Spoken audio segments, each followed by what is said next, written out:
안녕하세요. 저는 이탈리아 출신의 사라라고 합니다. 저는 꽤 실력 있는 바이올리니스트로 제가 속한 오케스트라는 유럽 웬만한 곳들을 전부 순회하며 사람들의 눈과 귀를 즐겁게 해주고 있죠. 그러다 저희 악단은 다소 뜬금없는 국가인 한국으로 가게 되었는데요. 솔직히 저는 아시아는 클래식 음악과는 거리가 먼 곳이라고 생각했기에 이 같은 결정에 꽤나 당황스러웠습니다. 특히나 저희 오케스트라는 돈만 주면 전부 공연해주는 수준. 낮은 오케스트라가 아닌 교양 있는 사람들이 있는 곳에서만 연주를 하기 때문에 한국이라는 클래식 음악 불모지에서 공연을 한다는 사실은 제게 꽤나 수치스럽게 다가왔습니다. 그러나 제 훌륭한 파트너이자 친구인 키아라는 한국은 제가 생각하는 것보다 훨씬 발전된 곳이고 사람들의 교양과 시민의식 수준은 웬만한 유럽 국가들을 전부 상회할 정도로 멋진 곳이라고 말하는 거 아니겠어요?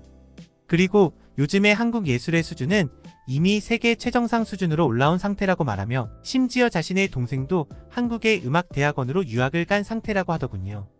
저는 이런 황당한 소리를 도저히 믿을 수 없었으나 그녀가 빈말을 즐기는 성격은 아니었기에 그렇게 반신반의한 채 한국으로 떠나게 되었습니다.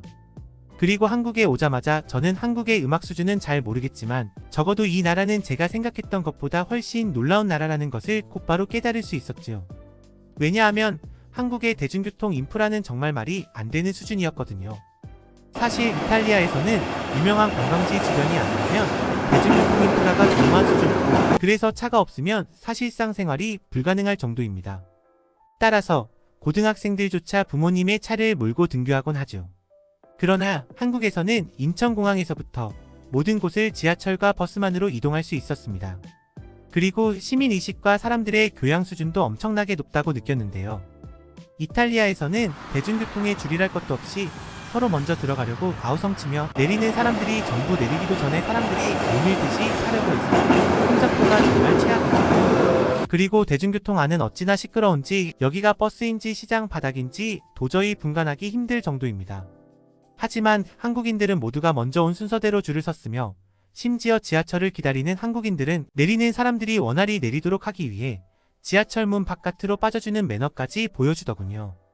저는 이런 한국인들의 멋진 모습에 어쩌면 제게 한국은 그저 익숙하지 않았을 뿐 한국은 이탈리아보다도 훨씬 선진국일 수도 있겠다는 생각을 하게 되었습니다. 저는 그렇게 감탄을 하며 한국 이곳저곳을 둘러봤고 잠시 시간이 남아서 키아라와 함께 연습실에서 손을 좀 풀기로 했습니다. 저는 쓰레기 하나 없는 한국의 길거리가 마음에 들었고 휴대폰으로 한국의 거리 사진을 찍으면서 연습실로 향했는데요. 그때 전혀 예상치도 못한 충격적인 상황이 닥쳐오게 됩니다. 바로 아까 전까지만 해도 화창했던 날씨가 갑자기 어두워지면서 비가 내렸기 때문이에요. 예상치 못한 비에 저와 키아라는 무척이나 당황했습니다. 우산을 준비하지도 못했는데 비싼 악기에 물이라도 들어간다면 당장의 공연을 망칠 수도 있거든요. 물론 악기를 구매하는데도 한두 푼이 들어가는 게 아니기도 하고 말이에요. 저희는 비싼 악기에 물이 들어가지 않도록 황급히 악기를 끌어안고 근처 아무 식당이나 들어갔는데요. 그렇게 우연히 들어가게 된 식당은 정말 신기한 것 투성이었어요. 왜냐하면 그곳 식당 한편에는 각종 택배 박스와 우산들이 보관되어 있었거든요. 이건 이탈리아에서는 절대로 볼 수 없는 장면이기에 저는 이게 대체 뭔가 싶어 호기심이 들었습니다. 그때 키아라가 입을 열기 시작했습니다. 아, 이게 동생에게 말로만 듣던 한국의 우산꽂이인가 보구나. 한국인들은 실내로 들어올 때 반드시 우산꽂이에 자신의 우산을 보관한다고 해. 그리고 한국에서는 이렇게 식당에서 택배를 받아주기도 한다고 들었는데 근처에 원룸이나 고시원이라고 불리는 일종의 쉐어하우스가 많은 식당에서는 택배를 받기 어려운 사람들을 위해 대신 택배를 받아준다더라. 저는 경악을 금치 못했습니다. 만약 우산꽂이가 이탈리아에 있었다면 우산꽂이에 자신의 우산을 넣음과 동시에 1분도 안 되어 우산을 도둑맞을 게 너무도 뻔했기 때문입니다. 백팩에 우산 넣는 주머니에 넣은 우산조차 몰래 훔쳐가는 이탈리아인들을 보면 유럽인들은 태어나자마자 전부 도벽증을 갖게 된 건가 싶을 정도로 상황이 몹시 심각하죠. 또한 택배를 유동인구가 많은 식당 신발장에 아무렇지 않게 보관함에도 한국인들은 아무도 택배를 훔치지 않고 있다는 것도 믿기 힘들었죠. 이탈리아에서는 택배를 전달해줘야 할 택배기사들이 오히려 택배를 절도하고 있는데 한국인들의 시민의식은 정말 이탈리아의 수준을 아득히 뛰어넘은 듯 보였습니다. 그러나 이러한 한국인들의 교양 있는 모습은 저희가 곧 먹게 될 한국 음식에 비한다면 전혀 놀랍지 않았는데요. 정신을 차리고 주위를 둘러보니 식당에는 손질된 돼지와 소의 특수 부위가 보관되어 있었거든요. 제가 이러한 식당 모습에 소스라치게 놀라자 키아라는 침착하게 이 식당에 대해 설명해 주었습니다. 아무래도 이곳은 한국의 국밥집인가봐. 내 동생이 한국에서 가장 좋아하는 음식이 국밥이라고 해서 먹어보고 싶었는데 잘 됐네. 이런 징그러운 음식을 시도해 보겠다니 저는 키아라가 드디어 미쳤구나 싶었지만 그녀의 눈동자는 그 어느 때보다 진지했어요. 그리고 그런 그녀의 모습에 저도 홀린 듯 돼지국밥을 주문하게 됐죠. 국밥은 정말 놀라웠어요. 생김새는 썩 훌륭하진 않았지만 어떻게 돼지에서 이런 깊은 육수와 풍미를 끌어낼 수가 있는지 정말 환상적이었어요. 뜨거운 음식이 익숙지 않은 저는 국밥을 먹으면서 입천장을 데이는 부상을 입어야 했지만 국밥은 그러한 부상까지 전부 잊게 할 정도로 최고였어요. 그리고 국밥과 함께 딸려 나온 깍두기라는 음식은 이탈리아로 가져가고 싶을 정도로 환상적인 조력자가 돼주었습니다. 그런데 그렇게 국밥을 맛있게 먹고 있을 때쯤 갑자기 주인 아주머니께서 저희에게 다가오더니 멋쩍게 웃으며 번역기를 내미는 거 아니겠어요? 그리고 그 번역기에 적힌 글을 본 저는 경악을 금치 못하고 말았죠. 번역기에는 잠시 화장실에 다녀올 테니 가게 좀 봐달라는 다소 황당한 말이 적혀 있었거든요. 손님인 저희 보고 가게를 봐달라니 도대체 이게 무슨 소리일까요? 저는 도저히 이해가 안 가서 고개를 갸우뚱하고 있었고 아주머니는 저희의 대답도 듣지 않고 재빠르게 화장실로 떠나버리셨죠. 이런 황당한 상황 속에서 키아라는 이번에도 놀라운 말을 건네오기 시작했어요. 내 생각에 한국에서는 가게 주인이 손님들의 택배를 대신 받아주는 친절을 베푸는 것처럼 손님들도 가게 주인이 공경에 처했을 경우 도와주는 문화가 존재하나 봐. 즉 한국에서는 서로가 서로에게 도움을 베푸는 거지. 아마 주인 아주머니는 지금 이곳 식당에 있는 사람들은 전부 백발의 노인들이기 때문에 부득이하게 우리들에게 가게를 맡긴 것 같아요. 정말 놀라운 문화였습니다. 이탈리아에서 식당 주인이 함부로 자리를 비웠다간 그대로 돈통 안에 돈과 귀한 식재료를 전부 도둑맞고 말 것입니다. 그래서 이탈리아의 식당 주인은 반드시 문을 전부 걸어 잠그고 화장실에 다녀오죠. 그리고 이건 모든 유럽 국가들이 전부 똑같은 상황일 겁니다. 하지만 한국은 어떻게 이런 황당한 문화가 존재할 수 있단 말인가요? 그러나 놀라움도 잠시 저희는 이내 난처한 상황에 빠지고 말았습니다.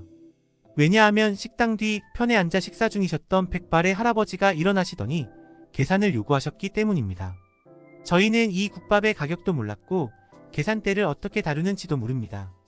그래서 그저 당황한 채 멍하니 있을 수밖에 없었죠. 그러자 할아버지는 대충 상황을 이해했다는 듯 만원짜리 지폐 한 장을 내밀더니 돈통에서 1000원짜리 지폐 2장을 빼가시는 거 아니겠어요? 저희는 할아버지가 올바른 금액을 지불했는지조차 몰랐고 그저 아주머니를 기다릴 뿐이었습니다. 그리고 10여 분 뒤 급하게 달려오신 아주머니는 저희가 받은 금액을 유심히 보시더군요. 그리고 돈도 잘 받고 가게를 봐줘서 고맙다며 음료수 하나씩을 공짜로 주셨습니다. 한국인들은 남이 보지 않아도 끝까지 양심을 지키고 있던 것이죠. 저는 마음이 따뜻해져 오는 걸 느꼈고 한국이야말로 진정한 사람 사는 사회고 도둑천지인 유럽과는 수준이 다른 국가라고 다시 한번 생각하게 되었습니다. 그렇게 저희는 만족스러운 식사를 마쳤고 연습실로 향하려고 했습니다. 그러나 불행하게도 아까만큼은 아니지만 비가 계속 오고 있더군요. 그래서 악기를 가지고 달리려던 찰나 아주머니가 번역기를 통해 충격적인 말씀을 하시는 거 아니겠어요? 우산 없으면 카운터 옆에 바구니에서 우비 꺼내가요. 알고 보니 한국 식당의 카운터 옆에는 각종 상비약과 우비, 마스크 등 비상 상황에 필요한 여러 물품들이 준비되어 있었고 아주머니는 손님들을 위해 이 모든 것들을 무료로 제공하고 있었습니다. 저는 남을 위해 이렇게까지 베풀어주는 아주머니의 모습에 충격을 받았고 그녀에게 이런 식으로 식당을 운영하면 적자가 나지 않냐고 물어봤습니다. 그러자 아주머니께서는 한국인들은 이 물품들을 사용하고 꼭 다른 물품들을 가져와서 채워 넣기 때문에 유지비가 그리 크게 들지도 않고 주변의 다른 식당들도 이 정도의 무료 서비스는 제공한다는 놀라운 대답을 해오시더군요.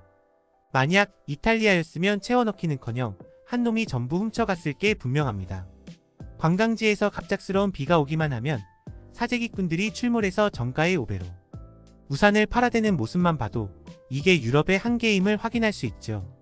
그러나 한국인들은 위기 속에서 오히려 서로를 돕는 저희와는 전혀 다른 마음가짐을 갖고 있던 것입니다. 그렇게 저희는 감동한 채 연습실로 향했고 연주의 날 저는 아름다운 한국인들을 위해 정말 혼신의 힘을 다해서 연주하기 시작했습니다. 한국인들은 이런 제 열정을 알아주었는지 연주 중에는 조금의 뒤척이는 소리 하나 없이 엄청나게 조용한 모습을 보여줬으며 연주가 끝난 뒤에는 지금껏 단 한 번도 받아본 적 없는 우렁찬 박수로 제게 힘을 주었죠. 그리고 제가 속한 오케스트라의 동료들 모두 한국인들의 교양 있는 모습에 감동받았는지 앙코르 공연을 전혀 하지 않는 저희 오케스트라지만 한국에서만큼은 최초로 앙코르 공연을 하면서 매너 있는 한국인들에게 보답하기 시작했습니다. 한국인들 덕분에 저희는 오랜만에 만족스러운 공연을 펼칠 수 있었는데요. 그렇게 대기실로 돌아가려던 찰나 저는 군중 속에서 익숙한 실루엣을 보게 되었습니다. 그건 바로 국밥집 아주머니였죠. 사실 유럽에서의 오케스트라 공연은 있는 자들의 허세 문화로 여겨지는 경우도 많습니다. 그런데 한국의 수준은 유럽을 훨씬 상회했기에 이렇게 예술 문화가 있는 자들의 것이 아닌 모든 사람들이 함께 즐기는 취미 거리로 여겨지고 있던 거였죠. 저는 점잖은 표정으로 박수를 보내고 계신 국밥집 아주머니께 손을 흔들며 대기실로 돌아왔고 대기실에서 몇 분 동안이나 얼빠진 채로 있을 수밖에 없었습니다. 한국에서의 경험은 정말 제 인생에서 가장 빛나고 행복했던 시간이었고 이런 한국을 감히 얕잡아봤던 제 예전 모습이 너무도 부끄러워졌습니다. 여러분들의 구독과 좋아요, 알림 설정은 영상 제작에 큰 힘이 됩니다. 듣기 주셔서 감사합니다. 오늘의 영상은 이게 전부입니다. 모두가 건강하길 바랍니다.